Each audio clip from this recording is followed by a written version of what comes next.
Hi, and welcome to the Computer Chronicles. I'm Stuart Chaffee.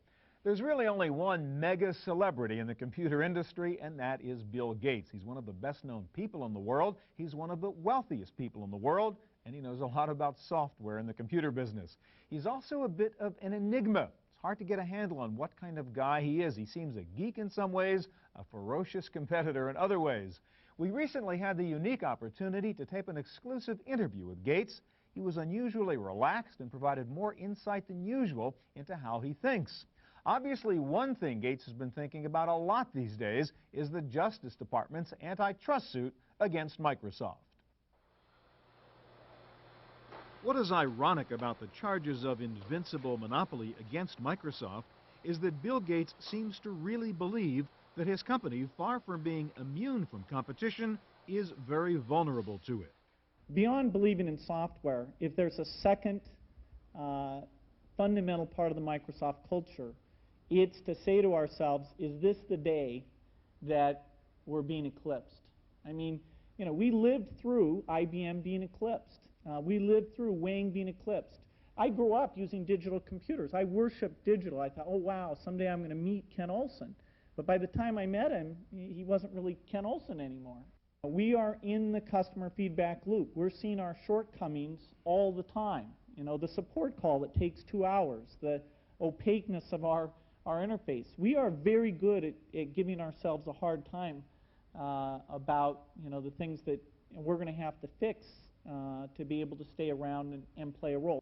During a speech prior to that interview, Gates talked about the risk of failure for Microsoft and the steps he takes to make sure the company doesn't fail.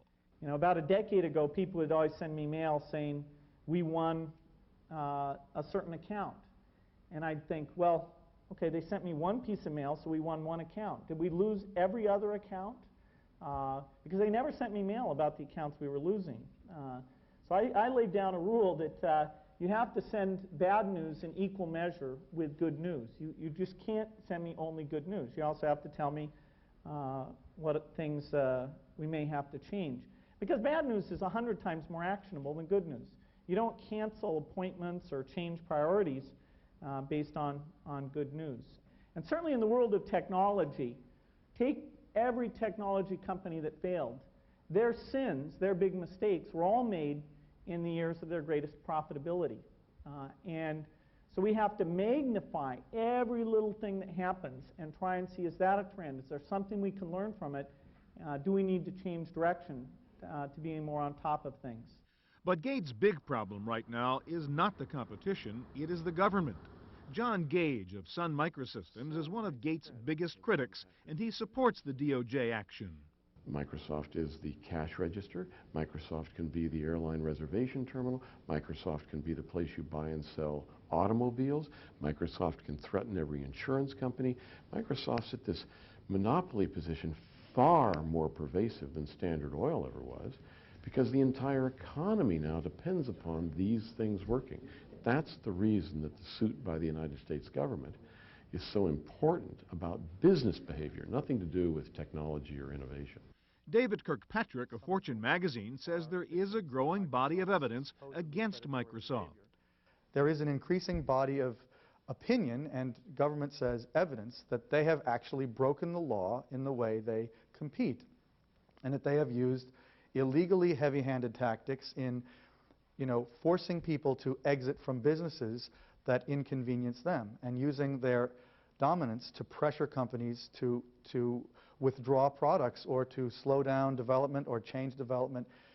If that's proven, I believe it ought to be stopped.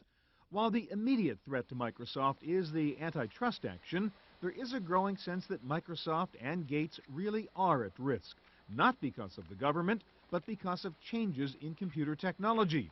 The whole desktop model, the strength of the Windows monopoly, is giving way to a new connected computing model in which operating systems may become irrelevant. There's a real irony right now, and that is that at the same time that the government is really honing in and potentially poised to seriously inhibit Microsoft's competitive capabilities as they've defined them themselves, the market at the same time is changing in such a way that really could hurt Microsoft.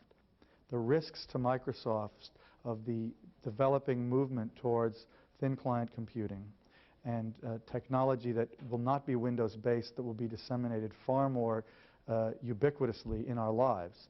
And people are talking about, you know, the world of 6 billion connected devices in a few years, and asking what percentage of those devices will be carrying a Microsoft operating system. And I think most people who ask that question presume that the answer is a fairly low percentage. You know, our view is there's no way that Microsoft is going to be able to own 85% of that market. So this whole idea, which is really sits at the center of the Department of Justice suit with Microsoft, that they somehow have this monopolistic advantage over the rest of the market, we just don't think will play out in the future. I think Microsoft is in a fragile position, and I think Bill Gates realizes this. On the one hand, he must invest a lot, much more than he is, in becoming a competent, professional computer company that makes products that don't break. And he's doing that, to his credit. And he realizes that in this new arena, where the PC is a tiny part of the overall computing environment, to move into the small devices, into the consumer devices, into the appliances, the refrigerators, the air conditioners, he has nothing that works there. The growth of information appliances and mobile computing devices is opening up new opportunities for other software companies. Microsoft clearly is trying to get Windows into all those appliances, but I think it's much harder to make the case for saying that there's a benefit to having your car run the same operating system as your database in the enterprise. So I think it's a harder argument to make. The other problem is, and challenge is for Microsoft, is that if you think about it, the requirements for software in embedded environments are that the software has to be incredibly small and incredibly reliable. And I would challenge anybody to think of a single Microsoft product in their history that you could ever have described as small and completely reliable. Indeed, many of Gates' competitors would prefer that the market, rather than the government, deal with the power of Microsoft. Fortune magazine's David Kirkpatrick sees several negatives to the antitrust action. One is that Microsoft does continue to be the engine of the technology industry in many respects, and the degree to which it gets slowed down really could slow down the entire industry. And number two, I think simply having the government meddling around in the technology industry could be a very bad precedent. Frankly, you know, many people say that companies like Netscape have also done similarly heavy-handed things. Oracle, IBM, SAP. There are a number of very powerful companies in this industry that have been accused, rightly or wrongly, of using their dominance in unfair ways. It's anybody's guess as to what the outcome of all of this will be, but David Kirkpatrick thinks whatever the outcome, Microsoft and Bill Gates will never be quite the same after this. Bill is spending a lot of time thinking about what the Justice Department is doing, and he's spending an awful lot of time being deposed and strategizing inside his company, and I think he's finding it an enormous distraction, and he's annoyed by it tremendously. My suspicion is that it's going to really make a big difference for Microsoft, and he doesn't really want to think about how big of a difference it may make. Bill Gates does realize he's in a risky business, but he says he likes it that way. If you want to be safe, this is the wrong business to be in. I think the reason most of us are in this business is because things do change, and it's very interesting, and no one, not Microsoft, not Intel, not anyone, has a guaranteed position. Unless you adopt your products, keep hiring the great people, you know, you're not going to be there. You know, it's not like Coca-Cola where you can say, okay, will people be drinking it 20 years from now? Maybe so. You know, that is a good business to be in. I mean, they deserve a high multiple compared to all of us here. You know, because we're in a business where when you can surf, it's a beautiful thing, but you can fall off the wave very quickly.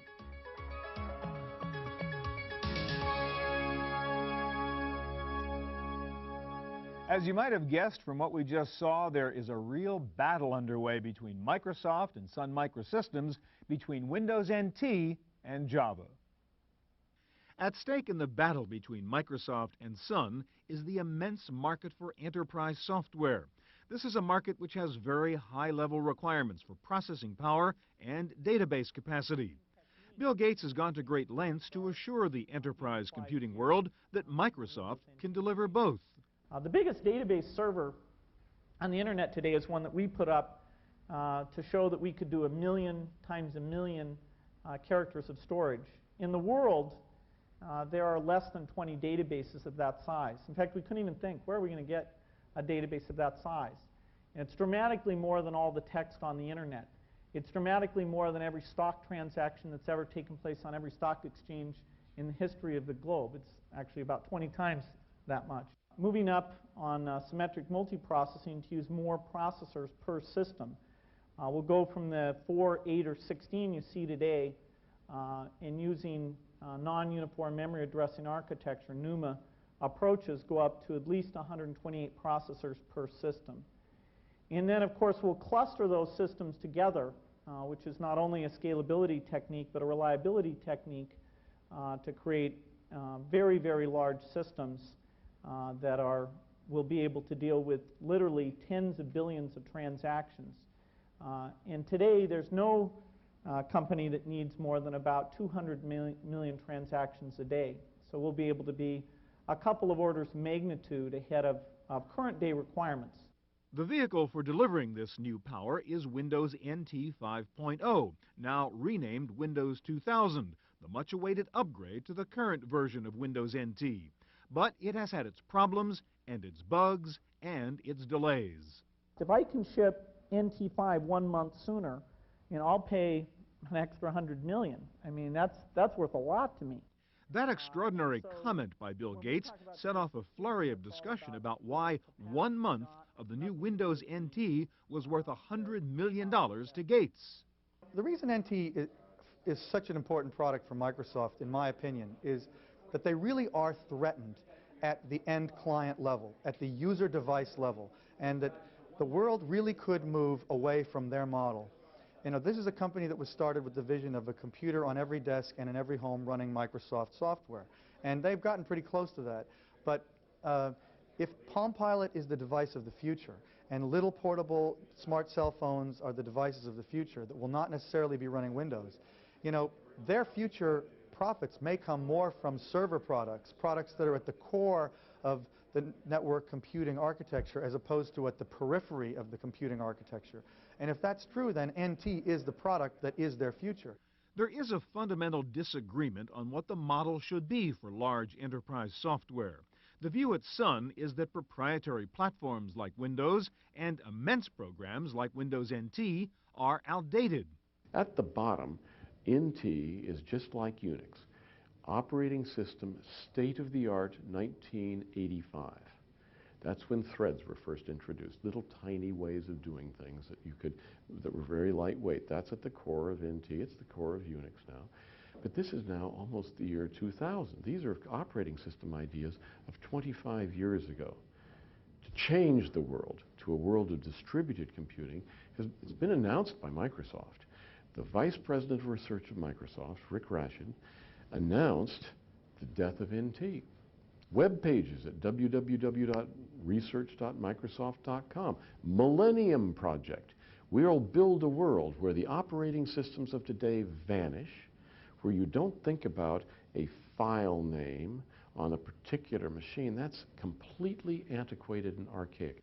The Red Herring's Tony Perkins thinks that Bill Gates himself doesn't really believe in the future of Windows. He was still presenting the Windows worldview. It looked basically like he was saying that their 5-year strategy at Microsoft continues to be based on the Windows platform. Frankly, I don't think he believes that. I think he's a smart man who looks out into the market and realizes that a 30 million line code piece of software is not going to be able to be put into a telephone, even a downsized version of that these new emerging devices really require a new type of operating system, a new type of interface. Some analysts believe both Windows and Java will survive in a form of peaceful coexistence in the future. But for now, there is little peace between Microsoft and Sun. The pissing match between Sun and Microsoft is never ending, and they will both, till the death, complain that the other's products are mediocre, inadequate, unnecessary, pick your aspersive adjective. However, I think both companies make phenomenally good products when you get right down to it. And you know, they're going to be head-to-head for some time. Sun still currently has a much more powerful, robust product for servers. And Microsoft is aiming at their business. So Sun has every incentive to insult NT to the degree that they possibly can. Sun's John Gage has his own plan for getting even with Bill Gates for all the time we spend dealing with the idiosyncrasies of Windows. It's a new whimsical website idea called Bill Bill. I thought it would be fun to put up a web page to which you could mail the amount of time you spent this last weekend trying to make the CD-ROM connect to your Windows machine. All of us lie to ourselves about how much time we spend on this. I'll just spend a few minutes. 2 hours later, it still doesn't work. Well, those 2 hours should be mailed. The thermometer will start going up. And when the thermometer reaches 1 million person hours, 10 million, 100 million person hours, which I think is an estimate that's fair. If you have your machine, in a year, you probably take 100 hours of your time simply to fix a file corrupted by Windows 98. Or then you have to go to the bookstore and buy Secrets of Windows and Hidden Secrets of Windows, an $80 book just to fix your disk drive. Or then you call Microsoft and stay waiting on the help call line for 2 hours. Put those 2 hours into the thermometer. So my Billing Bill page is a way for the world at large to say the truth.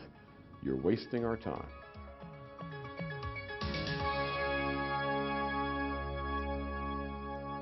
So what is the future for Microsoft and Bill Gates? Are they an unbeatable monopoly or a vulnerable, old-fashioned software company?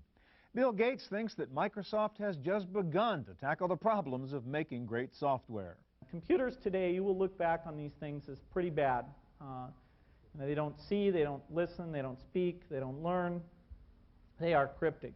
I mean, you could say everything we've done to date, which, you know, for a lot of people here is about 25 years of work, you could say it's a warm-up. It's certainly a warm-up in terms of the impact on society. It's certainly a warm-up in terms of the size of the business opportunity. And so it means that the next 25 years should be even more fun than the ones in the past. Even Gates critic John Gage thinks Microsoft is making some very good moves for the future and fixing some of the problems of the past. Microsoft today, in 1998, with wonderful programmers, some of the world's best who have only been there a few years, when Butler Lampson from DEC, Gordon Bell from DEC, where Alvy Ray Smith, when Jim Kojima, when the people that are the world's best programmers hired recently by Microsoft arrived, they found a group of amateur programmers who had never been fixing anything, paid very little money. They essentially gave a failing grade to all the people at Microsoft in the software divisions. There is some concern that Microsoft, with its very wealthy stock-optioned employees, could be getting a little fat and lazy, and that some of its better programmers might just want to call it quits. But Gates says he isn't concerned. I knew that a lot of people would retire when they got very wealthy. I'm actually surprised more haven't retired. And from time to time, there comes a person where we have to say, hey, you should retire. You know, excellence is what it's all about. It's not some game of you know, let's have the same old club meeting we had 10 years ago. But people have wanted to work, and they've risen to the challenge better than I would have expected. And that's, you know, just the run of luck we've had, and it makes it a lot of fun. In fact, Gates says the financial success of Microsoft's employees means fun has to be one of the key motivators for the people who work there. They come to work every day because they like their job. And it's fun to think that's the threshold test a company has to meet. It's not, haha, they'll be in here today, they need the paycheck, ha ha ha ha. I mean, is that really how the rest of business works? Well, we don't have that advantage. If so, you know, our people are there because it's very exciting. The frontiers are still out there in front of us. Perhaps what should bother Bill Gates is a growing animosity toward him and Microsoft, an attitude that was prevalent at a recent panel discussion led by Fortune magazine's David Kirkpatrick. I was really struck at the Microsoft panel yesterday at the animosity toward Microsoft among the attendees at this conference. It was really surprising to me that really in a room with 75 or 90 people, most of them software and hardware industry executives, primarily software, the only two people in the room that were consistently defending Microsoft were myself and Tony Perkins, the publisher of The Red Herring, another journalist, and that virtually every industry player in the room was really cheering on the Justice Department and somehow thought that there's something wrong just that Microsoft has the dominance that it has, and almost implicitly believing that it's illegal for them to be as big as they are. Tony Perkins may be David Kirkpatrick's ally in articulating the value of Microsoft to the computer industry, but even Perkins says the decade of Microsoft dominance may be ending. In this era where we see an explosion in new computer devices and platforms, none of which I think will be dominated, none of the new categories will be dominated by Microsoft. A great example of that is the new Palm Pilot. Very, very fashionable product amongst professionals, and it's very interesting because it is neither a Microsoft nor an Intel technology-based product. So what does that mean? I think it's probably more significant psychologically than it is even commercially, because what's happening is the world or 3Com, who produces the Palm Pilot, is creating millions of users for the Palm Pilot who are now saying, hey, it's possible for me to operate a non-Wintel-based computer device. John Gage thinks the Millennium Clock is ticking on Gates and that the next few years are critical to his future. He has 5 years of continuing with his giant tanker in the same direction with market dominance. 5 years. So by the year 2003, is there a Microsoft that looks anything like the Microsoft today? I predict that he will break off applications groups. He will begin to focus on the very low-end devices, but it means he has to abandon all Windows, all NT, all of that, and do something new, and they're working on that at Microsoft, believe me now, right now.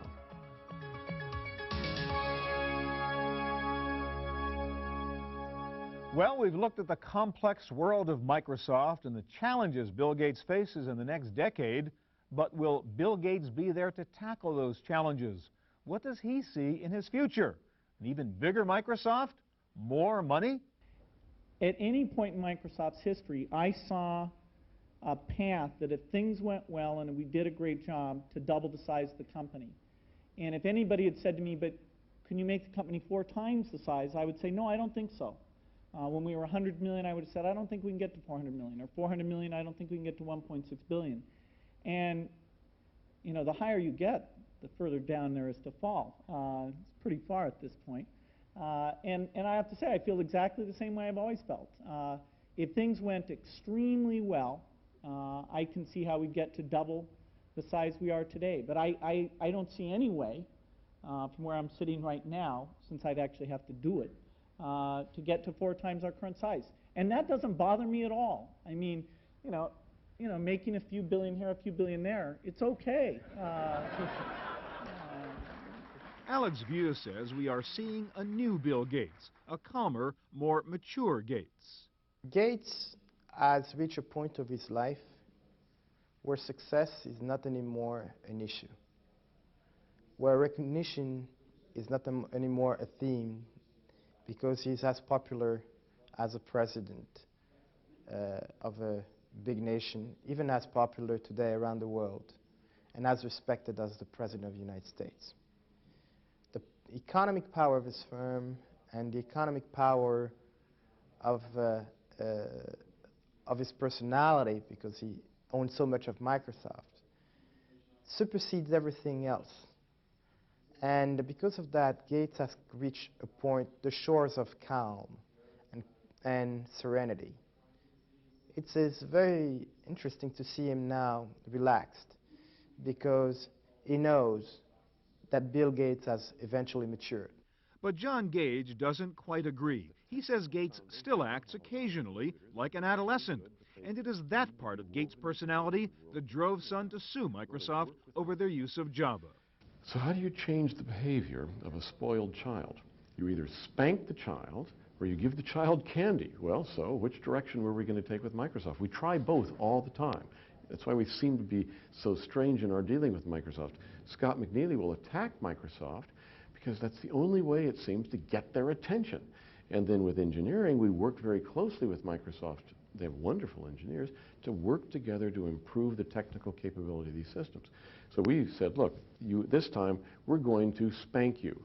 But even John Gage agrees that we are seeing a more mature and statesman-like Bill Gates, and this new Bill Gates seems to be going back to his roots, his love for software. I'm a specialist, and software is what I love, and so my life's work is at Microsoft, building great software. There is a question of when I should turn over the particular job title that I have today, CEO, to someone else.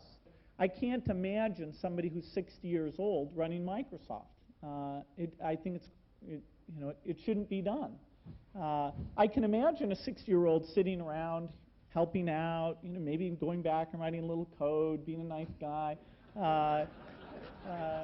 And I'm looking forward to it. Gates is, has been, and always will be a fierce competitor in life as well as in business. Perhaps a final insight into the mind of this man who rules the software world can be gleaned from this anecdote as relayed by David Kirkpatrick. Somebody here told me the story that they had once played ping pong with Bill Gates at his house and beat Bill 2 games in a row. And it was a party, a lot of his friends were there, and he came up afterwards to this guy with other people within earshot and said, "You humiliated me in front of my friends." And this guy's response was, "Well, get better," But the fact is, this is a guy that can't stand to lose at anything he does. Bill Gates is a complex man, a man with great power and a man with great responsibilities. He has certainly left his mark on the world. It remains to be seen whether it is a passing mark or a failing one. Thanks for joining us on this special edition of Computer Chronicles. Hope we'll see you here again next time. The Computer Chronicles is brought to you by BigStar.com, with thousands of videos and DVDs for the whole family.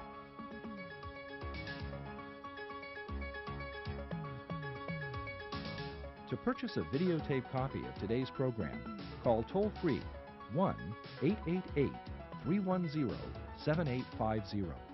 Please specify the show number and the topic.